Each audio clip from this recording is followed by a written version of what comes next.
एक व्यक्ति था जो नास्तिक था, भगवान में यकीन नहीं रखता था। एक दिन उनके घर पर संत पधारते हैं, तो उसके माता पिता जो भगवान में यकीन रखते थे वे बहुत खुश होते हैं और कहते हैं कि प्रभु, मेरा एक बेटा है जो नास्तिक है, भगवान में नहीं मानता है। तो संत जन कहे कि कौन है तुम्हारा बेटा, मेरे पास बुला कर लाओ। तो वे आया, आकर उसने संत को प्रणाम नहीं किया। तो माता पिता ने बोला कि इनके चरणों में प्रणाम करो। तो वे कहता है कि क्यों करूं मैं इनके चरणों में प्रणाम। तो फिर वो कहते हैं कि शास्त्र कहते हैं जो संत साधु ऋषियों के चरणों में प्रणाम करता है, ठाकुर जिनसे प्रसन्न होते हैं। तो वो कहने लगा कि भगवान भगवान कुछ नहीं होता है। तो महात्मा कहते हैं कि पुत्र, बिना भगवान के नाम के तुम्हारी सदगति नहीं हो सकती है। तो वो कहने लगा कि आखिर होता क्या है भगवान के नाम से, मैं नहीं मानता भगवान का नाम। तो वो संत ने कहा कि चल बेटा एक बार राम बोल।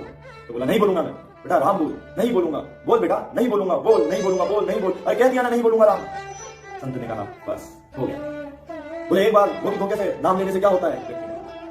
तो संत कहते हैं कि अभी कुछ नहीं होगा, जब तुम्हारी आयु पूर्ण हो जाए, तब तुम्हारा जीवन पूरा हो जाए, तब तुम यमराज के दरबार में हो, तब कह देना कि मैंने एक बार राम नाम लिया।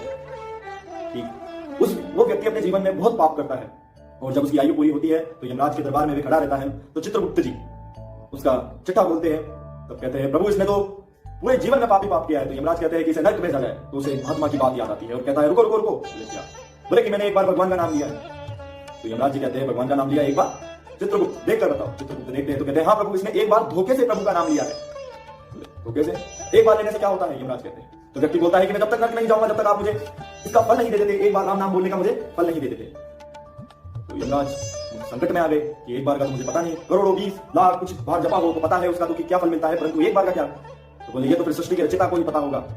तो उसे लेकर सृष्टि के रचयिता ब्रह्मा जी के पास जाते हैं और ब्रह्मा जी यमराज, चित्रगुप्त और पीछे पीछे उस व्यक्ति को आता देख कहते हैं कि यमराज क्या हुआ, ये कौन व्यक्ति है जिसे आप ब्रह्मलोक लेकर आ रहे हैं। तो कहते हैं कि क्या बताऊं प्रभु, इस व्यक्ति ने भगवान का नाम लिया है। तो बोले बड़ी अच्छी बात है, तो इसने भगवान का नाम लिया है तो तुम इसे मेरे पास क्यों लेकर आ रहे हैं। कहते हैं कि भगवान दिक्कत यह है कि इसने एक बार भगवान का नाम लिया है। बोले एक बार? बोले हाँ, हम लोग आपसे यही पूछने आ रहे हैं कि एक बार भगवान का नाम लेने का फल क्या है। तो ब्रह्मा जी बोले कि एक बार भगवान का नाम लेने का फल तो मुझे भी नहीं ज्ञात, मुझे भी नहीं पता कि भगवान का एक बार नाम लेने से क्या होता है। लाख करोड़ बार पता है, लाख करोड़ बार होंगे तो उसका पता है मुझे कि आपने लाख करोड़ बार जपा वो नाम, तो मैं उसका बता सकता हूं कि आपने इतनी बार जपा है तो इसका फल ये है, परंतु एक बार का मुझे नहीं। यमराज बोले कि फिर प्रभु अब क्या करिए। तो ब्रह्मा जी कहते हैं कि अब तो उनके पास ही चलते हैं जो निरंतर इस नाम का जाप करते रहते हैं। फिर वे सब बोले कौन? बोले भोले बाबा।